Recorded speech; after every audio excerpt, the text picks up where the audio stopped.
ನಮಸ್ಕಾರ ಆತ್ಮೀಯರೇ, ನ್ಯೂಸ್ ಡೈರಿಗೆ ಸ್ವಾಗತ. ಬಿಗ್ ಬಾಸ್ಗೆ ಬರೋ ಎಲ್ಲ ಸ್ಪರ್ಧಿಗಳು ಎರಡು ಕಾರಣಕ್ಕೆ ಬರ್ತಾರೆ. ಒಂದು, ನೇಮ್ ಡಬಲ್ ಆಗುತ್ತೆ ಅಂತ, ಇನ್ನೊಂದು ಒಳ್ಳೆ ಸಂಭಾವನೆ ಸಿಗುತ್ತೆ ಅಂತ. ಸಿನಿಮಾ ರಂಗದಲ್ಲಿ ಆಗಬಹುದು ಅಥವಾ ಕಿರುತೆರೆಯಲ್ಲಿ ಆಗಬಹುದು. ಯಾರ್ಯಾರಿಗೆಲ್ಲ ಅವಕಾಶಗಳು ಕಡಿಮೆ ಆಗಿರ್ತಾವೋ ಆಗ ಬಿಗ್ ಬಾಸ್ ನೆನಪಾಗೋದು ಈಗೀಗ ಕಾಮನ್ ಆಗಿದೆ. ಬಿಗ್ ಬಾಸ್ಗೆ ಬಂದು ಹೋದ ಮೇಲೆ ನಮ್ಮ ಬದುಕಲ್ಲಿ ಸೆಕೆಂಡ್ ಇನ್ನಿಂಗ್ಸ್ ಶುರುವಾಗುತ್ತೆ ಅಂತಾನೆ ಬಹುತೇಕರು ಅಂದ್ಕೊಳ್ತಾರೆ. ಇದು ನಿಜವೂ ಹೌದು. ಅದೆಷ್ಟೋ ಜನರ ಬದುಕಲ್ಲಿ ಬಿಗ್ ಬಾಸ್ಗೆ ಬಂದು ಹೋದ ಮೇಲೆ ಸೆಕೆಂಡ್ ಇನ್ನಿಂಗ್ಸ್ ಅತ್ಯದ್ಭುತವಾಗಿ ಶುರುವಾಗಿದೆ. ಆದರೆ ಬಿಗ್ ಬಾಸ್ಗೆ ಬರೋರಿಲ್ಲ, ಬಹುತೇಕ ಸೆಲೆಬ್ರಿಟಿಗಳೇ, ನೇಮು ಫೇಮು ಇರೋರೆ. ಹೀಗಾಗಿ ಸಂಭಾವನೆ ಅನ್ನೋದು ತುಂಬಾ ಮುಖ್ಯವಾಗಿರುತ್ತೆ. ಬಿಗ್ ಬಾಸ್ಗೆ ಹೋಗೋವಾಗ ಮನೆ ಮಠ ಸಂಸಾರ ನನ್ನೋರು ಅನ್ನೋದನ್ನೆಲ್ಲ ಮರೆತು ಹೋಗಬೇಕು. ಹೊರಗಿನ ಪ್ರಪಂಚದಲ್ಲಿ ಏನಾಗ್ತಾ ಇದೆ ಅನ್ನೋ ಸಣ್ಣ ಸುಳಿವು ಸಹ ಇವರಿಗೆ ಇರಲ್ಲ. ಹೀಗಾಗಿಯೇ ಬಿಗ್ ಬಾಸ್ಗೆ ಹೋಗುವಾಗ ಒಳ್ಳೆ ಡಿಮ್ಯಾಂಡ್ ಇಡೋದು. ಐಶ್ವರ್ಯ ಕೂಡ ಒಳ್ಳೆ ಸಂಭಾವನೆಗೆ ಬಿಗ್ ಬಾಸ್ ಮನೆಗೆ ಬಂದಿದ್ರು. ಕಿರುತೆರೆಯಲ್ಲಿ ಐಶ್ವರ್ಯಗೆ ಒಳ್ಳೆ ಬೇಡಿಕೆ ಇದ್ದಿದ್ರಿಂದ ಸಂಭಾವನೆ ಕೂಡ ಸಖತ್ತಾಗಿ ಸಿಕ್ಕಿದೆ. ಹಾಗಾದ್ರೆ 95 ದಿನ ಇದ್ಹೋದ ಐಶ್ವರ್ಯಗೆ ಒಟ್ಟು ಎಷ್ಟು ಹಣ ಸಿಕ್ಕಿದೆ? ಎಷ್ಟು ಸಂಭಾವನೆಗೆ ಬಿಗ್ ಬಾಸ್ ಮನೆಗೆ ಬಂದಿದ್ರು? ಶಿಷ್ಯರಿಗಿಂತಲೂ ಜಾಸ್ತಿ ಹಣ ಸಿಗ್ತಾ ಇಲ್ವಾ? ಇದೆಲ್ಲದರ ಬಗ್ಗೆ ಇವತ್ತಿನ ವಿಡಿಯೋದಲ್ಲಿ ಹೇಳ್ತಾ ಹೋಗ್ತೀವಿ. ನಮ್ಮ ಚಾನೆಲ್ನ ನೀವಿನ್ನೂ ಸಬ್ಸ್ಕ್ರೈಬ್ ಮಾಡಿಲ್ಲ ಅಂದರೆ ಮಿಸ್ ಮಾಡಬೇಡಿ, ಈಗಲೇ ಸಬ್ಸ್ಕ್ರೈಬ್ ಮಾಡಿ. ಈ ವಿಡಿಯೋವನ್ನು ಕೊನೆಯವರೆಗೂ ನೋಡಿ, ನಿಮ್ಮ ಅನಿಸಿಕೆಗಳನ್ನು ಕಮೆಂಟ್ ಮಾಡಿ. ಆತ್ಮಿಕರೇ, ಯಾರೇ ಆದರೂ ಸರಿ, ಯಾವುದೇ ಸ್ಪರ್ಧಿ ಆದರೂ ಅಷ್ಟೇ, ಬಿಗ್ ಬಾಸ್ಗೆ ಬರೋದಕ್ಕೂ ಮೊದಲು ಸಂಭಾವನೆ ವಿಷಯದಲ್ಲಿ ಒಂದು ಅಗ್ರಿಮೆಂಟ್ ಮಾಡಿಕೊಂಡೇ ಬರೋದು. ಅದರಲ್ಲೂ ನಮಗೆ ಇಂತಿಷ್ಟೇ ಸಂಭಾವನೆ ಬೇಕು ಅಂತ ಡಿಮ್ಯಾಂಡ್ ಮಾಡ್ತಾರೆ. ಬಣ್ಣದ ಲೋಕದಲ್ಲಿ ಅವಕಾಶಗಳೇ ಇಲ್ಲ ಅಂದಾಗ, ಅಥವಾ ಈಗ ತಾನೇ ಬೆಳೀತಿದ್ದೀನಿ ಅಂತಿದ್ದವರು ಅತಿ ಹೆಚ್ಚು ಡಿಮ್ಯಾಂಡ್ ಮಾಡಲ್ಲ. ಅವರು ಡಿಮ್ಯಾಂಡ್ ಮಾಡಿದಷ್ಟು ಹಣವನ್ನು ಬಿಗ್ ಬಾಸ್ನವರು ಕೊಡಲ್ಲ. ಎಕ್ಸಾಂಪಲ್, ಧನ್ರಾಜ್ ಆಗಲಿ, ಹನುಮಂತ ಆಗಲಿ, ಹಾಗೆ ಗೋಲ್ಡ್ ಸುರೇಶ್, ಇವರಿಗೆಲ್ಲ ದೊಡ್ಡ ಪ್ರಮಾಣದ ಸಂಭಾವನೆ ಸಿಕ್ಕಿರಲ್ಲ. ಆದರೆ ಒಳ್ಳೆ ಪೀಕ್ನಲ್ಲಿದ್ದವರಿಗೆ, ಒಳ್ಳೆ ಅವಕಾಶ ಇಟ್ಕೊಂಡಿದ್ದವರಿಗೆ, ಹೊರಗಡೆ ಒಳ್ಳೆ ಡಿಮ್ಯಾಂಡ್ ಇದೆ ಅನ್ನೋರಿಗೆ ಕೈ ತುಂಬ ಸಂಭಾವನೆ ಸಿಕ್ಕಿರುತ್ತೆ. ಅಂಥವರಲ್ಲಿ ನಟಿ ಐಶ್ವರ್ಯ ಕೂಡ ಒಬ್ಬರು. ಐಶ್ವರ್ಯಗೆ ಒಳ್ಳೆ ಸಂಭಾವನೆ ಸಿಕ್ಕಿದೆ. ನಮಗೆ ಸಿಕ್ಕಿರೋ ಮೂಲಗಳ ಮಾಹಿತಿ ಪ್ರಕಾರ ಐಶ್ವರ್ಯಗೆ ಒಂದು ದಿನಕ್ಕೆ 25ರಿಂದ 30 ಸಾವಿರ ಕೊಡಲಾಗ್ತಾ ಇತ್ತು ಅನ್ನೋ ಮಾತಿದೆ. ಬಿಗ್ ಬಾಸ್ಗೆ ಬರೋದಕ್ಕೂ ಮೊದಲೇ ಈ ಅಗ್ರಿಮೆಂಟ್ ಮಾಡಿಕೊಂಡೇ ಬಂದಿದ್ರು. ಹೀಗಾಗಿ ಪ್ರತಿ ವಾರವೂ ಐಶ್ವರ್ಯ ಅವರ ಅಕೌಂಟ್ಗೆ ಹಣ ಜಮೆ ಆಗ್ತಾ ಇತ್ತು.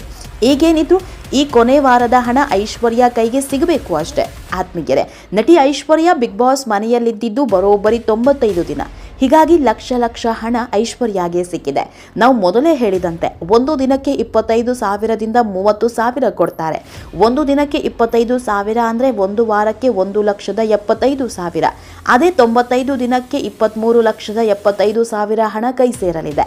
ಹಾಗೆ ಒಂದು ದಿನಕ್ಕೆ 30 ಸಾವಿರ ಸಂಭಾವನೆ ಕೊಡ್ತಿದ್ದಾರೆ ಅಂದ್ಕೊಂಡ್ರೆ ಒಂದು ವಾರಕ್ಕೆ 2,10,000 ಹಣ ಐಶ್ವರ್ಯ ಕೈ ಸೇರಲಿದೆ. ಅದೇ 95 ದಿನಕ್ಕೆ 28,50,000 ಹಣ ಐಶ್ವರ್ಯ ಅಕೌಂಟ್ಗೆ ಬಿದ್ದಿರುತ್ತೆ. ಇದರ ಜೊತೆಗೆ ಗಿಫ್ಟ್ ಮೂಲಕವೂ ಹಣ ಬರುತ್ತೆ.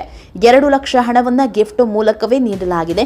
ಅಲ್ಲಿಗೆ ಏನಿಲ್ಲ ಅಂದ್ರು 25ರಿಂದ 30 ಲಕ್ಷ ಹಣ ಐಶ್ವರ್ಯಗೆ ಸಿಕ್ಕಿದೆ. ಜಸ್ಟ್ 3 ತಿಂಗಳಿಗೆ 30 ಲಕ್ಷ ಅಂದ್ರೆ ತಮಾಷೆ ಮಾತಾ ಹೇಳಿ? ಒಂದು ತಿಂಗಳಿಗೆ 10 ಲಕ್ಷ ಹಣವನ್ನ ಯಾವ ಕಂಪನಿ ಕೊಡುತ್ತೆ? ಯಾವ ಸೀರಿಯಲ್ ಅಲ್ಲಿ ಸಿಗುತ್ತೆ? ಹೀಗಾಗಿಯೇ ಬಿಗ್ ಬಾಸ್ಗೆ ಬರೋದಿಕ್ಕೆ ಎಲ್ಲರೂ ಸರ್ಕಸ್ ಮಾಡೋದು. ಅದರಲ್ಲೂ ಬಿಗ್ ಬಾಸ್ಗೆ ಬಂದ ಮೇಲೆ ಬಹಳಷ್ಟು ದಿನ ಉಳಿಬೇಕು ಅಂತ ಇಲ್ಲ ಸಲ್ಲದ ಹೈ ಡ್ರಾಮಾ ಮಾಡೋದು. ಕೇವಲ 3 ತಿಂಗಳಲ್ಲಿ ಐಶ್ವರ್ಯ ಅಕೌಂಟ್ಗೆ ಲಕ್ಷ ಹಣ ಬಂದು ಬಿದ್ದಿದೆ. ಆತ್ಮೀಯರೇ, ಶಿಶಿರ್ಗೆ ಹೋಲಿಸಿಕೊಂಡ್ರೆ ಐಶ್ವರ್ಯಗೆ ಒಳ್ಳೆ ಸಂಭಾವನೆ ಸಿಕ್ಕಿದೆ. ಶಿಶಿರ್ಗೆ ಒಂದು ದಿನಕ್ಕೆ 25 ಸಾವಿರ ಕೊಡ್ತಾ ಇದ್ರು ಅನ್ನೋ ಮಾತಿದೆ. ಒಂದು ದಿನಕ್ಕೆ 25 ಸಾವಿರ ಅಂದ್ಕೊಂಡ್ರೆ ಶಿಶಿರ್ ಇದ್ದಿದ್ದೇ 80 ದಿನ ಮಾತ್ರ. ಹೀಗಾಗಿ ಸಿಕ್ಕ ಒಟ್ಟು ಸಂಭಾವನೆ 20 ಲಕ್ಷ. ಆದರೆ ಐಶ್ವರ್ಯಗೆ ಹತ್ರ 30 ಲಕ್ಷ ಸಿಕ್ಕಿದೆ. ಇದಕ್ಕೆ ಹೇಳೋದು, ಬಿಗ್ ಬಾಸ್ಗೆ ಬಂದಾಗ ಸ್ನೇಹ ಪ್ರೀತಿ ಸಂಬಂಧವನ್ನೆಲ್ಲ ಗಂಟು ಮೂಟೆ ಕಟ್ಟಿಟ್ಟು ಆಟದ ಕಡೆ ಗಮನ ಕೊಡಬೇಕು. ನಾವು ಬಂದಿದ್ದೇನಕ್ಕೆ, ನಮ್ಮ ಆಟ ಏನು ಅನ್ನೋದನ್ನ ನೋಡಬೇಕು ಅಂತ. ಆದರೆ ಶಿಶಿರ್ ಈ ವಿಷಯದಲ್ಲಿ ತುಂಬಾ ಎಡವಿದ್ರು. ಕೊನೆಯಲ್ಲಿ ತಾವು ಬಂದ ಕಾರಣ ಏನು, ಬಿಗ್ ಬಾಸ್ ಆಟವನ್ನ ಹೇಗೆ ಆಡಬೇಕು ಅನ್ನೋದನ್ನೇ ಮರೆತು ಬಿಟ್ರು. ಅದರ ಪರಿಣಾಮವೇ ಅಷ್ಟು ಬೇಗ ಬಿಗ್ ಬಾಸ್ ಮನೆಯಿಂದ ಹೊರ ಹೋಗಿದ್ದು. ಆತ್ಮೀಯರೇ, ಐಶ್ವರ್ಯಗೆ ಒಂದೊಳ್ಳೆ ಸಂಭಾವನೆ ಸಿಕ್ಕಿದೆ. ಸಂಭಾವನೆ ಜೊತೆಗೆ ಕಲರ್ಸ್ ಕನ್ನಡದ ಕುಟುಂಬವನ್ನು ಸೇರ್ಕೊಂಡಿದ್ದಾರೆ.